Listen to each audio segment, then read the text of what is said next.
चुनाव से पहले योगी आदित्यनाथ सरकार ने यूपी जनसंख्या विधेयक 2021 का ड्राफ्ट तैयार कर लिया है और इसको वेबसाइट पर अपलोड भी कर दिया गया है। इस पर जनता से 19 जुलाई तक राय मांगी गई है।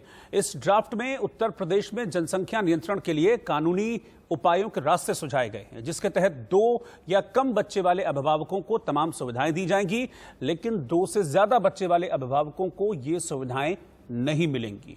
योगी सरकार 11 जुलाई यानी कल अपनी नई जनसंख्या नीति 2021-30 जारी करेगी, लेकिन उससे पहले इस पर सियासत भी शुरू हो गई है। कांग्रेस ने इसे चुनावी एजेंडा बताया है और धर्म के आधार पर बांटने की कोशिश कांग्रेस इसे करार दे रही है।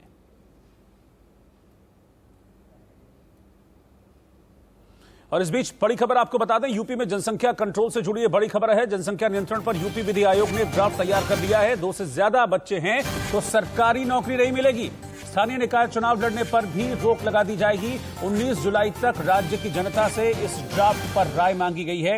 ये जो आप कॉपी देख रहे हैं टेलीविजन स्क्रीन पर, यही उस ड्राफ्ट की, जनसंख्या नियंत्रण कानून के ड्राफ्ट की एक्सक्लूसिव कॉपी है जो इंडिया न्यूज के पास है। 2 बच्चों की पॉलिसी जो लोग अपनाएंगे उन्हें तमाम तरह के सरकारी लाभ दिए जाएंगे। कंस्ट्रक्शन पर, घर खरीदने पर उन्हें सॉफ्ट लोन दिया जाएगा। इसके अलावा मैटरनिटी लीव भी उनको मिलेगी 12 महीने की, और इस मैटरनिटी लीव के दौरान पूरी सैलरी यानी कि पूरी तनख्वाह भी दी जाएगी। इसके अलावा तमाम सुविधाएं हैं।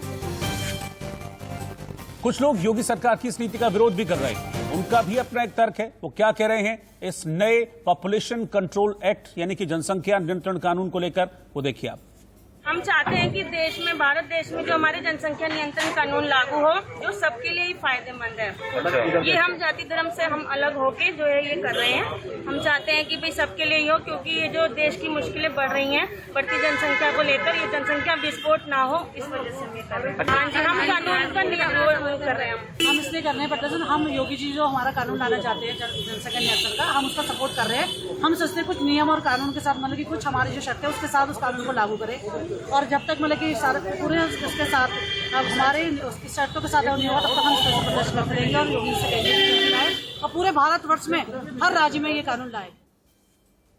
अब चूंकि इस पर राजनीति भी शुरू हो गई है, तो सत्ता पक्ष इस जनसंख्या कंट्रोल प्लान को लेकर क्या कहता है और विपक्ष क्यों और किस तरीके से इसका विरोध कर रहा है, वो देखिए आप।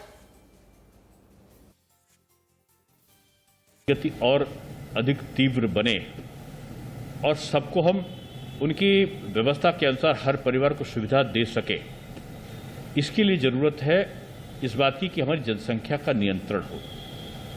और जनसंख्या के नियंत्रण के लिए केवल सरकारी स्तर पर जो प्रयत्न हैं वो काफी नहीं है। जनता को भी स्वयं से स्वेच्छा से उठकर सरकार के साथ सहभागी बनने की जरूरत होगी। सरकार को 4.5 साल हो गए हैं। 4.5 साल में भारतीय जनता पार्टी ने कोई काम नहीं किया। चूंकि अब चुनाव आ गया है, अब जनता के साथ झूठे वादे लेके आ गए। अब फिर कहने लगे कि अभी हम ये बनाएंगे कानून, वो बनाएंगे कानून। मतलब बनाएंगे, मैंने 4.5 साल में क्या किया वो नहीं बताएंगे। इसके मतलब जनता को धोखा देना और जनता को सपने दिखाना, यही भारतीय जनता पार्टी का काम है। तो उत्तर प्रदेश में इस जनसंख्या नीति 2021 के ड्राफ्ट को लेकर सियासत किस तरह से चल रही है वो तो आपने देख ही लिया। बीजेपी कह रही है कि ये बहुत अच्छा है, वहीं कांग्रेस इसकी मुखालफत कर रही है। देखिए, जनसंख्या जो नीति आ रही है उसको लेकर के प्रदेश में और देश में भी एक अनुकूल हम लोगों को वातावरण दिखाई दे रहा है, और यह प्रदेश के हित में, देश के हित में बहुत आवश्यक भी है। और सरकार ने इसी दृष्टि से बहुत एक तरीके से इस विषय को आगे बढ़ाने का काम किया है, और कोई सुझाव भी आएगा तो उसको भी संज्ञान लिया जाएगा।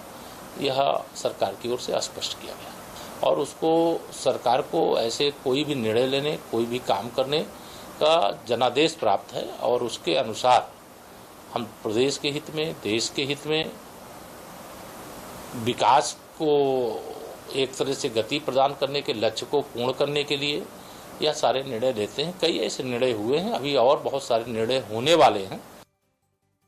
जो जनसंख्या नीति है वो पहला मेरा सवाल है, वो राष्ट्रीय स्तर पर भारत सरकार के द्वारा बनाई जानी चाहिए। इसका विषय इतना व्यापक है, उसको ध्यान में रखते हुए और दूसरा, जो पॉलिसी कभी आती है उसमें विचार विमर्श पहले भी होना चाहिए। पॉलिसी का ड्राफ्ट आने से पहले विचार विमर्श आता है। वो एनजीओ से बात करें, अन्य समुदाय, सभी समुदायों से बात करें, आम जनता से बात करें, जनप्रतिनिधियों से बात करें, लोकसभा विधानसभा के सदस्यों से बात करें। तो ये किए बिना और जो पॉलिसी लाना, मैं समझता हूँ कि ये कोई एक अच्छी बात नहीं है। और क्योंकि चुनाव उत्तर प्रदेश में आ रहे हैं, कोई बहुत ज़्यादा समय नहीं है, 6-7 महीने का समय है, उसको ध्यान में रखते हुए पॉलिसी लाई गई है। तो आप कैसे कह सकते हैं जनसंख्या नीति का, तो जनसंख्या नियंत्रण की बात तो हर कोई करता है, देश में जनसंख्या कम होनी चाहिए। अगर उत्तर प्रदेश सरकार ही ला रही है तो उसमें आप पोलराइजेशन कैसे देख रहे हैं? नहीं, पॉलिसी आनी चाहिए, इंसेंटिव हो, कोई सुविधाएं नहीं हो, चुनाव लड़ने से वंचित कर दिया जाए, ये किसी भी तरह भी सही नहीं है। जो चुनाव प्रक्रिया से अगर किसी को हटाने की बात होती है, जब यूनिवर्सल फ्रेंचाइज है, सभी को वोट है, तो उसमें एक बीच में कंडीशन लगा दी जाए तो वो किसी तरह भी सही नहीं है। क्या चुनाव पर असर पड़ेगा इसका? या चुनाव, आपने जैसे कहा पोलराइजेशन का, तो इससे कैसे ये लोग पोलराइजेशन करा सकते हैं बीजेपी का? आपको क्या आशंका है कांग्रेस पर? अभी ये ड्राफ्ट आया है, इसके बाद में चर्चा होगी, तो चर्चा होगी, उसमें देखिएगा भारतीय जनता पार्टी के लोग किस तरफ इसको लेके जाते हैं। एक खास क्या समुदाय को टारगेट किया जाएगा? जी, समुदाय को टारगेट करेंगे। यानी कांग्रेस पार्टी इस चीज के खिलाफ है कि अभी ये पॉलिसी आई है, या इस पे विचार विमर्श होना चाहिए, इस तरीके से अचानक से पॉलिसी लाना चुनाव से पहले? जनसंख्या नियंत्रण होना चाहिए, उसके लिए इंसेंटिव दिए जाने चाहिए, उसके लिए प्रयास होना चाहिए, लेकिन जिस रूप में ये एक पॉलिसी आई है वो गलत है, एक छलावा है। केवल राजनीतिक उद्देश्य से, चुनाव जीतने के उद्देश्य से ये पहले लाई गई है। तो सियासत हो रही है इस पर, चाहे वो कांग्रेस हो, चाहे वो समाजवादी पार्टी हो, वो कह रहे हैं कि चुनाव नजदीक है, इसलिए बीजेपी इस तरह की बातें कर रही है। इस पर उनकी अपनी राय है। विजय मिश्रा हमारे संवाददाता इस वक्त लखनऊ से मेरे साथ जुड़ रहे हैं, मैं सीधा उन्हीं के पास चल रहा हूं। विजय, ये एजेंडे में था सरकार के, यूपी सरकार के, कि हाँ जनसंख्या नियंत्रण कानून वो लेकर आएंगे, लेकिन अब उसको जमीन पर उतारा जा रहा है और कल से लोगों से राय भी मांगी गई है। 19 जुलाई तक ओपन है कि लोग अपनी राय दें इस जनसंख्या नियंत्रण कानून के ऊपर।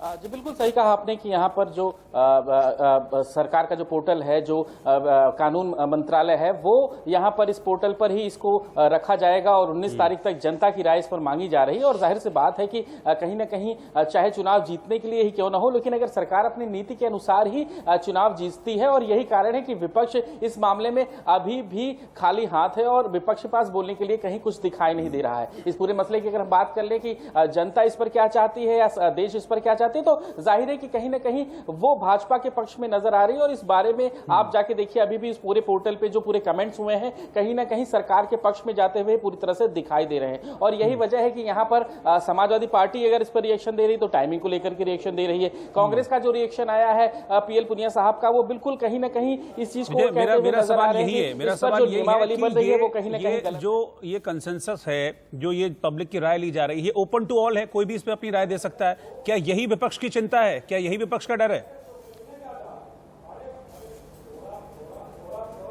बिल्कुल यही विपक्ष का डर है, क्योंकि आप देखिए कि कुछ चीजें ऐसी होती हैं जिस पर पूरी जनता एक राय होती है, चाहे धारा 370 हटाने को लेकर के जम्मू कश्मीर का मसला रहा हो या फिर जनसंख्या नियंत्रण कानून का मामला रहा हो। जिस देश की आबादी सिर्फ 50 करोड़ होनी चाहिए, उस देश की आबादी 150 करोड़ पहुंच चुकी है। जाहिर है कि इसके पहले कांग्रेस की भी सरकारें 10 साल तक रही हैं, इसके पहले समाजवादी पार्टी की भी सरकार यहां पर रही है, उससे पहले बसपा की सरकार यहां पर रही है, लेकिन किसी ने इस विषय पर नहीं सोचा। अगर भाजपा इस पर सोच रही है, भले वो आखिरी समय पर अपने चुनावी अभियान के तहत ही लेकर के आई है, लेकिन लेकर के तो आ रही है। और जाहिर सी बात है कि इसके पहले कोई इस बारे में सोचा या विचारा नहीं और इसका फायदा भाजपा उठा रही, तो विपक्ष के हाथ खाली है। और यही वजह है कि विपक्ष इस पर खाली हाथ सिर्फ बोल पा रहा है कि टाइमिंग पर सवाल खड़ा कर रहा है कि ऐसी टाइमिंग पर क्यों लाया जा रहा है। जाहिर है आपके पास समय था, आप भी उस टाइमिंग पर ला सकते थे। कांग्रेस कह रही है यहां पर कि इस बिल पे लोगों को चुनाव लड़ने के लिए जो रोक लग रही है या लोगों की जो नौकरियां ना मिले, इस पर रोक लगनी चाहिए। अगर सख्ती होगी ही नहीं तो इस कानून को मानेगा कौन?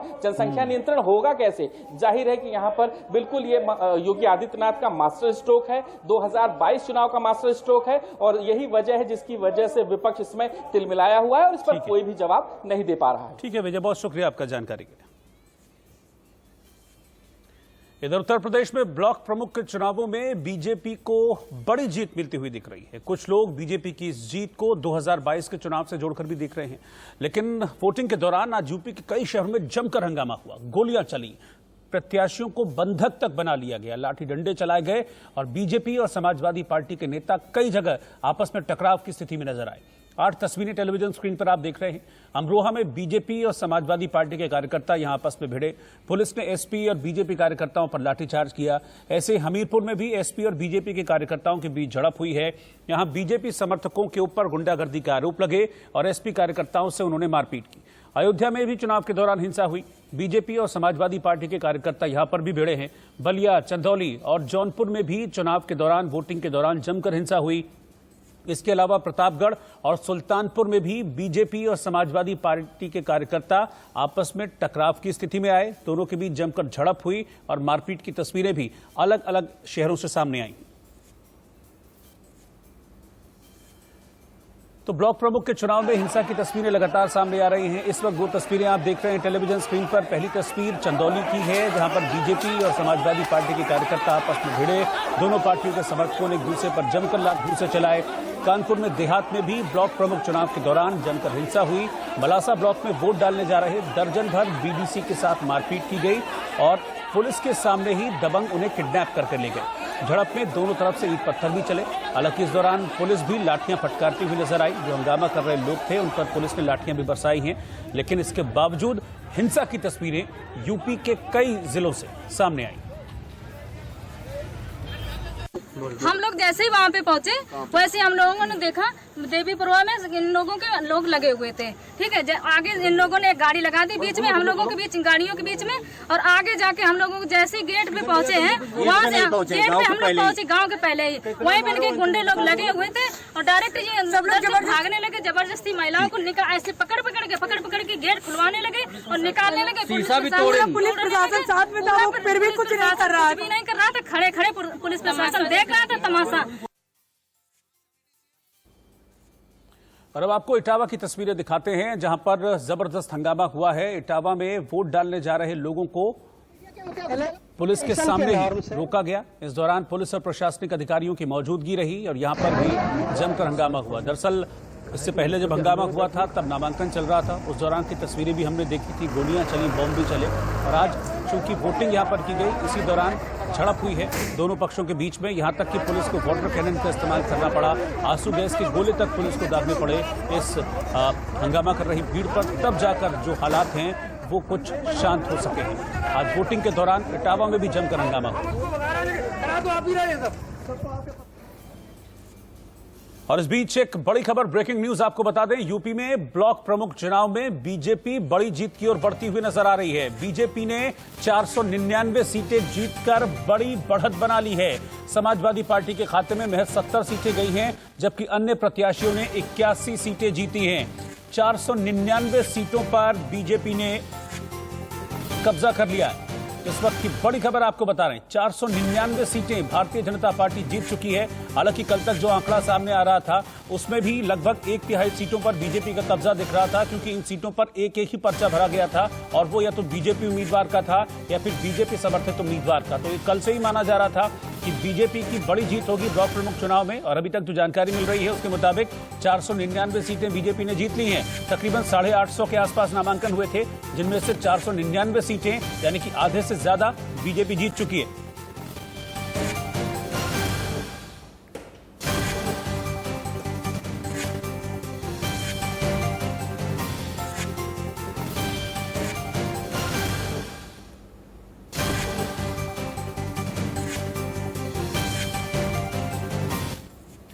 कानून व्यवस्था पर सवाल उठाते हुए आज भारतीय जनता पार्टी ने राजस्थान सरकार पर हमला बोला। पूर्व केंद्रीय मंत्री और पार्टी के राष्ट्रीय प्रवक्ता राज्यवर्धन सिंह राठौर ने कहा कि राज्य में अपराधियों को खुली छूट मिली हुई है। महिलाओं पर अत्याचार के मामले में राजस्थान नंबर 1 है। राज्यवर्धन सिंह से बात की है इंडिया न्यूज संवाददाता संजय शर्मा ने। राठौर जी हमारे साथ में मौजूद है। सर, राजस्थान में जो रेप की घटनाओं का आप जिक्र कर रहे हैं, ये तो लगातार हो रही है और इसके पीछे कौन है, क्या कारण क्या है सर? आपने जिक्र तो क्या इतनी घटनाएं हो रही हैं? देखिए, जब सरकार अपना दायित्व छोड़ देती है, अपनी जिम्मेदारी से हट जाती है, जब उन्हें अपने खुद के सर्वाइवल इतना महत्वपूर्ण हो जाता है कि जनता का सर्वाइवल उनके लिए महत्वपूर्ण नहीं रहता, तब ये जो मानसिकता होती है ये नीचे हर वर्ग तक पहुंचती है, शासन के जो हर अधिकारी है उस तक पहुंचती है और वो भी अपना दायित्व छोड़ देते हैं। भाई, जब आपके चुनिंदा जनप्रतिनिधि जो सरकार के अंदर मंत्री हैं, मुख्यमंत्री हैं, वो महीनों तक अपने आप को पुलिस के घेरे में रखते हैं, 5 सितारा होटल में रहते हैं, एक बार भी अपने दफ्तर से बाहर नहीं निकलते पूरे कोरोना के समय, तो फिर नीचे पुलिस और प्रशासन क्यों काम करेगी? और उस कारण से आपका कहने का मतलब है कि लॉ एंड ऑर्डर पूरी तरह से कोलैप्स हो चुका है? पूरी तरह से कोलैप्स हो रखा है। आज राजस्थान अगर नंबर 1 है पूरे देश के अंदर, तो महिला अत्याचारों के अंदर है। और ये भाजपा होने से नहीं के कारण हम नहीं बोल रहे, ये नेशनल क्राइम ब्यूरो का रिकॉर्ड बोल रहा है। 2019 से 20 तक 50% बढ़ोतरी हुई है। अभी मैंने आपको बताया कि पिछले 30 दिन के अंदर 550 मामले आए हैं दुष्कर्म के। तो ऐसा सरकार आप कैसे चला सकते हो? आपका मॉरल राइट नहीं है सरकार चलाने का। सर, कांग्रेस की नेता है प्रियंका वाड्रा, जो कहीं भी रेप की घटनाएं होती किसी भी स्टेट में तो सबसे पहले जाती हैं। क्या आप राजस्थान भी बुलाना चाहेंगे? नहीं, हमें देखिए, कांग्रेस पार्टी की मानसिकता है ये कि दमन करके रखें, वोट बैंक बना के रखें। अभी मैंने आपको बताया 1 जुलाई का मामला, जहां एक कृष्ण वाल्मीकि, उसको पीट के मार डाला एक समुदाय के लोगों ने, लेकिन सन्नाटा है, कोई कानूनी कार्रवाई नहीं हो रही। ये उनका वोट बैंक की जो राजनीति है, ये एक दोगलापन है। आप 2 कानून अलग अलग लगाते हैं, आपको चारों तरफ गलतियां नजर आती हैं, लेकिन आपको अपने खुद के राज्य को संभालना नहीं आता। और ऐसा नहीं कि उन्होंने कोशिश करी, लेकिन राजस्थान की सरकार सुनती नहीं है, क्योंकि उन्हें अपना सर्वाइवल चाहिए। और वो मतलब खाली सिर्फ कुर्सी बचाने के लिए सब सारा खेल हो रहा है। सत्ता में बने रहने के लिए उन्होंने खुली छूट दे रखी है हर विधायक को, हर मंत्री को, इसीलिए हर अधिकारी भी खुली छूट में काम कर रहा है। ये राज्यवर्धन सिंह राठौर, जिनका कहना है कि अपनी कुर्सी बचाने के लिए, सत्ता बचाने के लिए अशोक गहलोत ने खुली छूट दे रखी अधिकारियों को, जिसका खामियाजा यह भुगतना पड़ रहा है कि पूरे राजस्थान में लॉ एंड ऑर्डर कोलैप्स हो चुका है। कैमरामैन जना के साथ संजय शर्मा, इंडिया न्यूज दिल्ली। और इस बीच एक बड़ी खबर आपको बता दें, कोवैक्सीन को लेकर WHO का बयान सामने आया है। कोवैक्सीन के इमरजेंसी इस्तेमाल को 4 से 6 हफ्ते में WHO की मंजूरी मिल सकती है। EUL के तहत इमरजेंसी इस्तेमाल को मंजूरी मिलेगी, ये WHO की तरफ से कहा गया है। अगस्त की शुरुआत में ये मंजूरी दी जा सकती है। आपको बता दें कि भारत में कोवैक्सीन लग रही है, लेकिन WHO ने इसको मान्यता नहीं दी थी, लेकिन अब ये खबर आ रही है कि WHO भी कोवैक्सीन को मान्यता दे सकता है। इसके इमरजेंसी इस्तेमाल के लिए मंजूरी दी जा सकती है WHO की तरफ से।